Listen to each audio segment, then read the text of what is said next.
Bonjour à tous, ravi de passer ce moment avec vous. Et quoi de mieux que le Quesaco pour bien commencer l'année?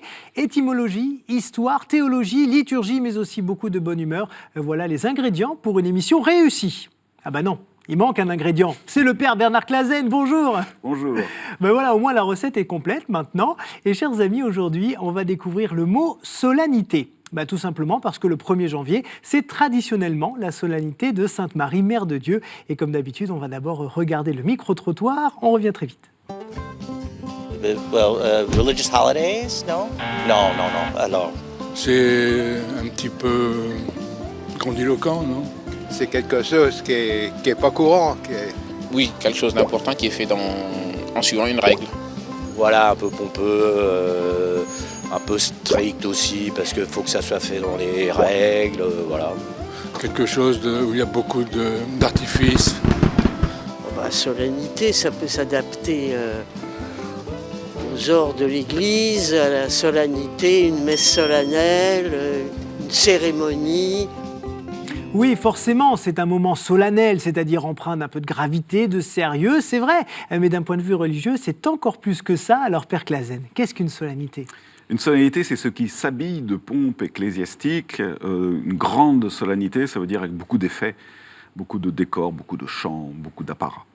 Mais dans la liturgie, en fait, on classe les liturgies selon des degrés de valeur. Alors justement, quelle est cette hiérarchie ? Alors la solennité, c'est ce qu'il y a de plus haut. Ensuite, il y a les fêtes. Ensuite, il y a les mémoires. Et puis après, les temps ordinaires qu'on appelle la féerie. Alors quelles sont les solennités les plus importantes ? Celle du Christ. La première, Pâques. La seconde, Noël. Puis celles qui viennent autour du Christ. Ensuite, donc le 1er janvier, Marie, Mère de Dieu. L'Assomption de la Vierge Marie. Ensuite, comme solennité, vous avez la Toussaint, Saint-Joseph.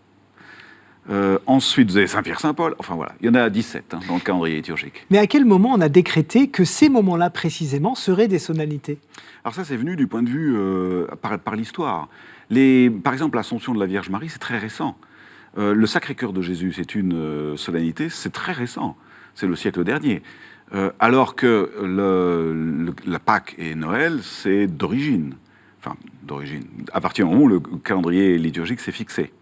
Et on l'a dit tout à l'heure, donc c'est le 1er janvier, la solennité de Marie, Mère de Dieu. En quoi c'est important de la célébrer à ce moment-là ? Ça rentre dans le... D'ailleurs, on ne l'a pas célébré, c'est assez récent.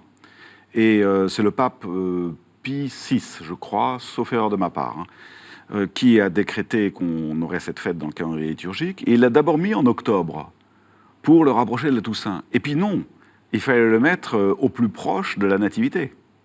Puisque, évidemment, Mère de Dieu, c'est ça l'objet de cette solennité, c'est que Marie comme Mère de Dieu, et si elle n'avait pas...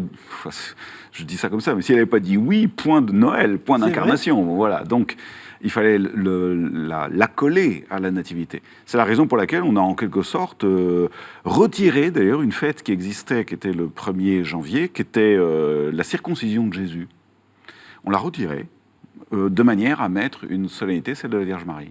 Et ce qu'il faut bien dire, c'est qu'aujourd'hui, quand on parle d'un moment solennel, dans le langage courant, on fait d'abord référence à la solennité chrétienne. Oui, c'est rentré dans le langage. Oui, absolument. Oui. Il y a beaucoup de mots comme ça qui sont passés, la pompe ecclésiastique, par exemple, les pompes funèbres. Eh bien, merci beaucoup, Père Clasen, et puis merci à vous tous de nous avoir suivis. De la part de toute l'équipe de KTO, je vous souhaite une excellente année 2018, pleine de réussite, de bonheur, d'amour, bref, une nouvelle année qu'on va passer en plus ensemble dans le Quesaco. Alors soyez là dès la semaine prochaine, car nous serons là. Ciao.